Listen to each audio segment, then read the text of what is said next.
PM Modi आज 2 राज्यों के 3 शहरों के दौरे पर हैं। छत्तीसगढ़ के रायपुर में 7,600 करोड़ रुपए की योजनाओं का लोकार्पण शिलान्यास करने वो पहुंचे, तो वहीं गोरखपुर में गीता प्रेस के शताब्दी समारोह में शामिल होने और वंदे भारत ट्रेनों को हरी झंडी दिखाने के बाद अब पीएम मोदी 9 साल में 41वीं बार वाराणसी जाएंगे। वाराणसी में पीएम मोदी 12,000 करोड़ रुपए की योजनाओं का लोकार्पण और शिलान्यास करने वाले हैं।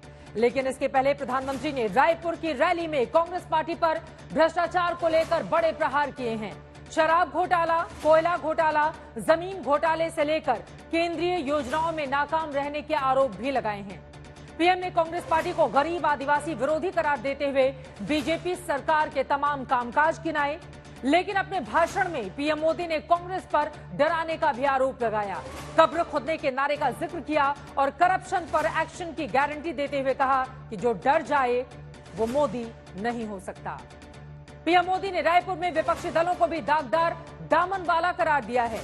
ऐसे में सवाल यह है कि क्या आने वाले चुनाव में बीजेपी के विकास बनाम भ्रष्टाचार को सबसे बड़ा मुद्दा बनाने वाली है, और क्या चुनाव से पहले एकजुट होकर विपक्षी दल बीजेपी और मोदी को डराने की कोशिश कर रहे हैं।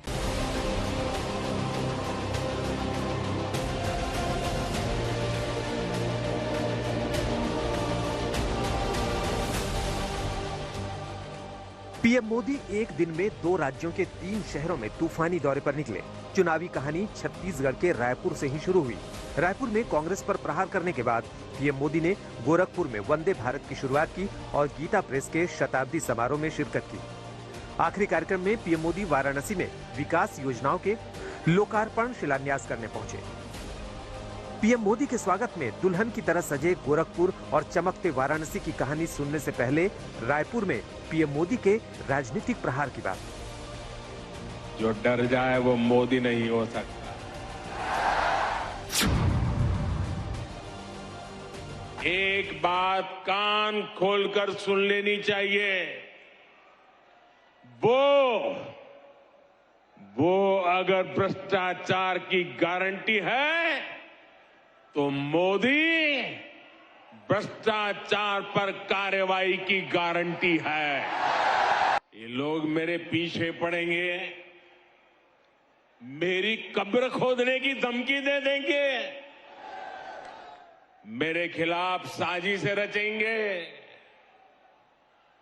लेकिन उन्हें पता नहीं है जो डर जाए वो मोदी नहीं हो सकता। छत्तीसगढ़ में पीएम मोदी यूं तो विकास योजनाओं के लोकार्पण शिलान्यास के लिए गए थे। सीएम भूपेश बघेल के साथ विकास योजनाओं का लोकार्पण भी किया, लेकिन 7 साल बाद जब पीएम मोदी रायपुर में चुनावी रैली में बोलने लगे तो कांग्रेस पर प्रहार की झड़ी लगा दी।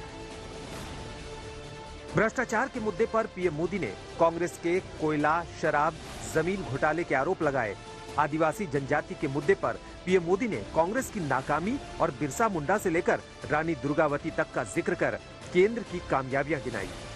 विकास के मसले पर पीएम मोदी ने कांग्रेस पर केंद्र की योजनाओं में रोड़े अटकाने का आरोप लगाया और किसान के मसले पर धान खरीद से लेकर किसान सम्मान निधि की रकम गिना दी। लेकिन कांग्रेस पर सबसे बड़ा प्रहार भ्रष्टाचार के मुद्दे पर था।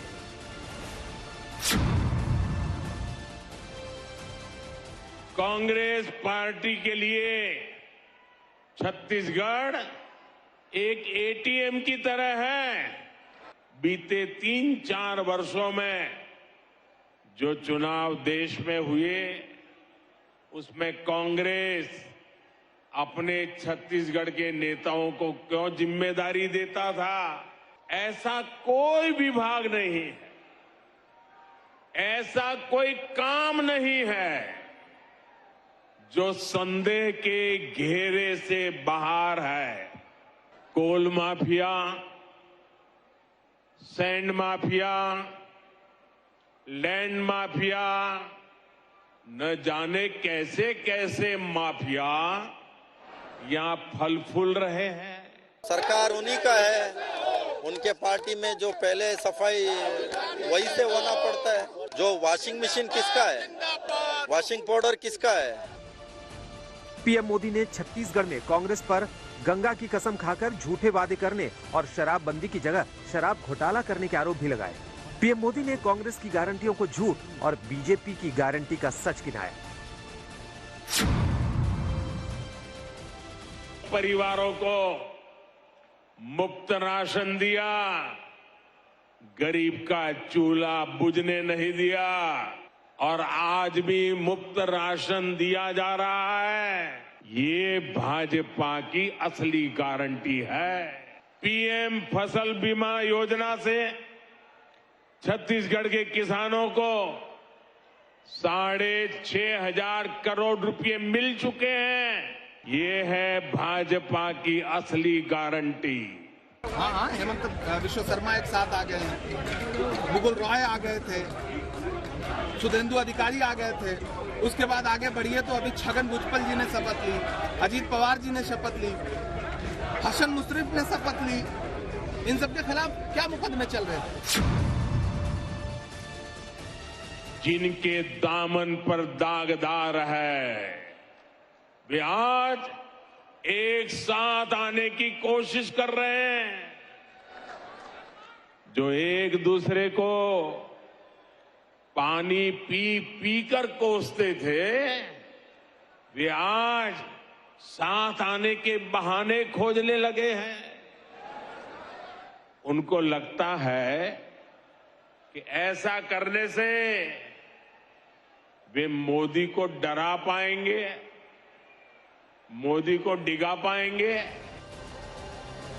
छत्तीसगढ़ के बाद पीएम मोदी गोरखपुर पहुंचे और फिर गोरखपुर से वाराणसी, जहां पीएम मोदी 12,000 करोड़ की 29 परियोजनाओं का लोकार्पण और शिलान्यास के बाद रात्रि विश्राम भी करने वाले हैं।